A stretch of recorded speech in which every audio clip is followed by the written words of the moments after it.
দুঃখ, বেদনা এবং রহস্যের জন্ম দিয়েছে। ভোট গ্রহণ পর্ব শেষ হবার পর যখন ভোট গণনা, রেজাল্ট শিট তৈরি করা, ফলাফল ঘোষণা, প্রতিটি পর্বে পর্বে ইলেকশনের ইঞ্জিনিয়ারিং করা হয়েছে। অতীতের নির্বাচনের চেয়ে এবারের নির্বাচনের ইঞ্জিনিয়ারিং এবং কারচুপির ধরনটাই ছিল একদম আলাদা।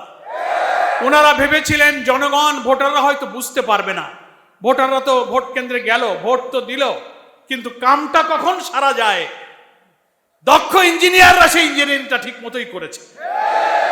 তা না হলে এর কি জবাব আছে যে রাত 9:30 10টা পর্যন্ত সারা দেশ থেকে ফলাফল আসতে থাকলো।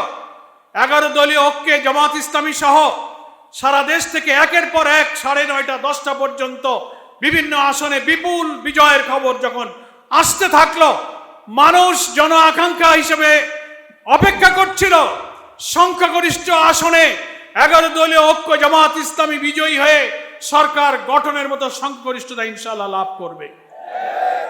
সেখানেই রাত 10টার দিকে, 9:30 10টার দিকে নির্বাচনী ফলাফল ঘোষণার সব সম্প্রচার বন্ধ করে দেওয়া হলো। বন্ধ করা হলো কেন?